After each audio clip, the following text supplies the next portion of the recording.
Hello everyone, welcome to my update US Gossip channel.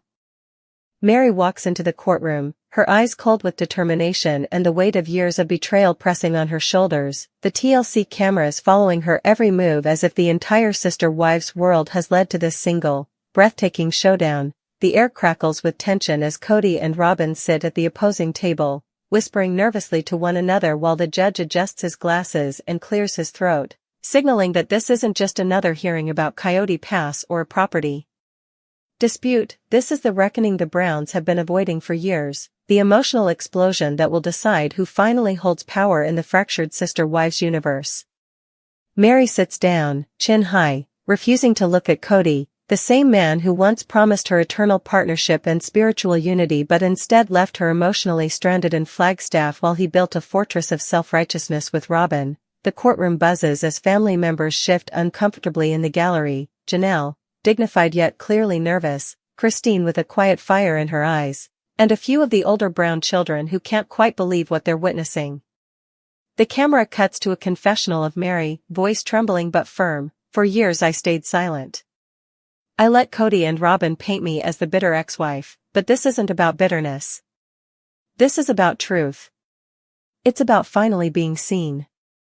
The episode flashes back in hazy sepia tones to scenes of Coyote Pass arguments, Kody's outbursts about loyalty, Robyn's tears about being misunderstood, and Meri sitting alone on a couch, staring into the distance as the family fell apart around her.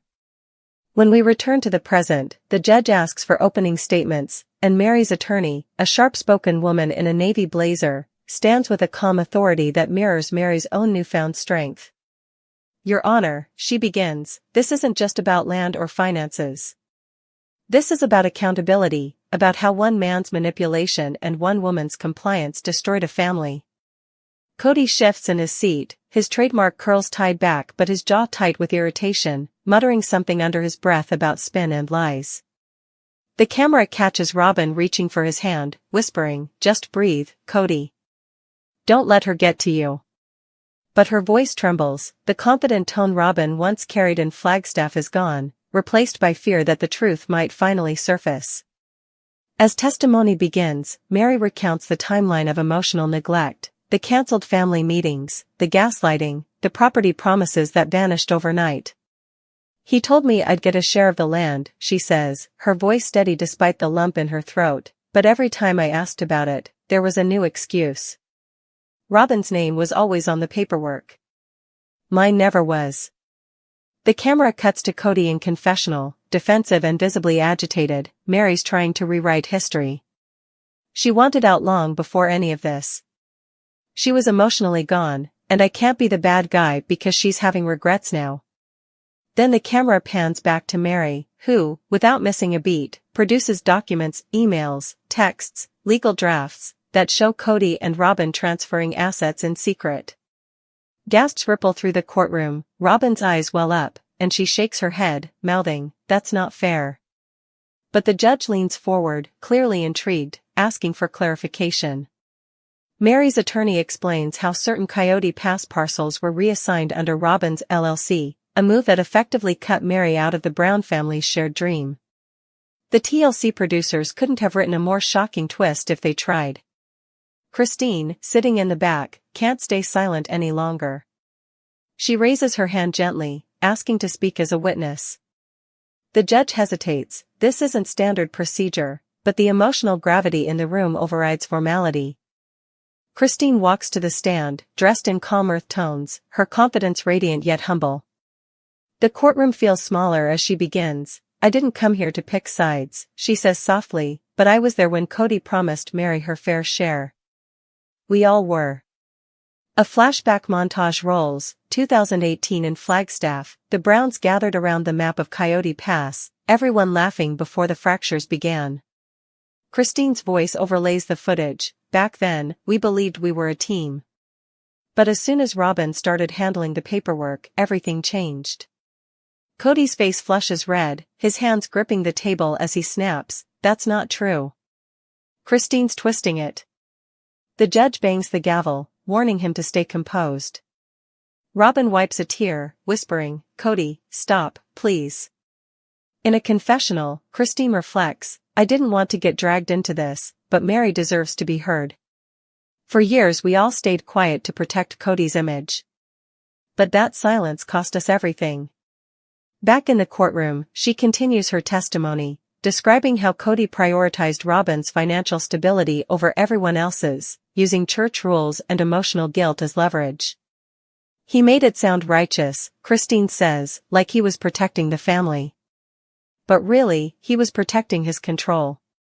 The judge's face hardens, even he seems to recognize the pattern of manipulation.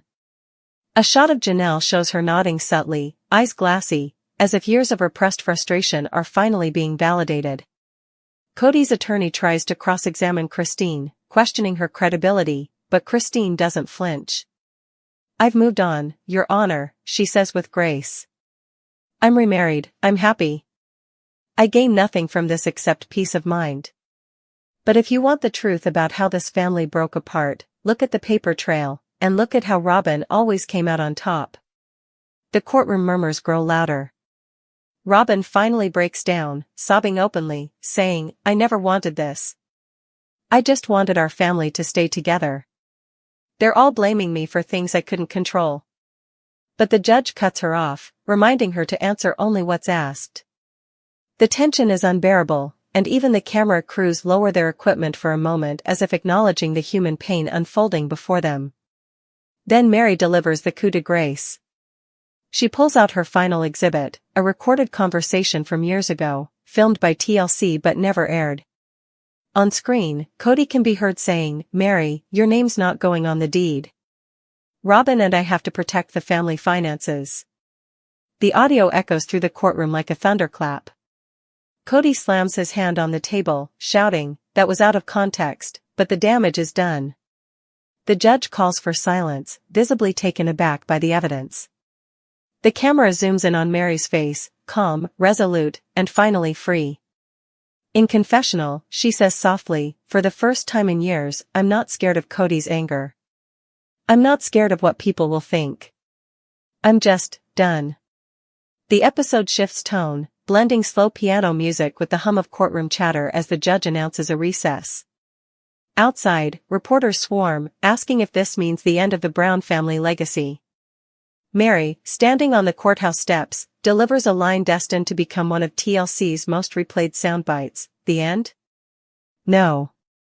This is just the beginning of my piece." Inside, Kody and Robyn retreat into a private room, the cameras catching muffled arguments through the door, Robyn accusing him of pride, Kody accusing her of betrayal. "You told me you handled it," he hisses, and she fires back, "I handled what you told me to handle." Their alliance, once unbreakable, now crumbles under the weight of exposure. Meanwhile, Christine walks with Meri to the parking lot, arm around her shoulder. "You did it," Christine says with a smile that's half relief, half admiration. "You finally stood up to him." Meri exhales deeply, tears streaming down her face. "I had to. For me. For all of us."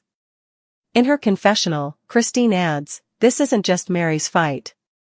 It's every woman who was told her pain didn't matter because keeping the family together was more important." The music swells, intercut with clips of the old family in happier times, laughter around campfires, family dinners, the kids playing at Coyote Pass. Then, one by one, the screen fades each image into gray, symbolizing the dream that no longer exists. When court reconvenes, the judge commends Meri for her courage and announces that the property records will be fully reviewed. Though no final ruling is made yet, the implication is clear: the tide has turned.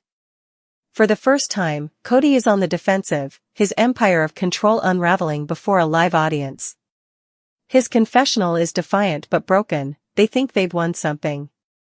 But I built this family. Without me, there is no sister wives."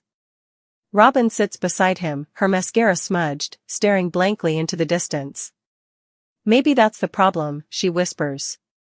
As the episode nears its end, TLC flashes a teaser for next week, Christine hugging Meri outside the courthouse, Janelle confronting Kody in a heated exchange, Robyn crying to producers saying, "They're trying to destroy our lives." And a voiceover teases, "Next time on Sister Wives, the verdict changes everything." The credits roll, but But the online world erupts. Hashtags like hashtag Team Meri and hashtag Christine tells the truth trend across social media. Fans flood comment sections with support, calling it Meri's rebirth moment and praising Christine for finally exposing what viewers suspected for years. Meri's confessional closed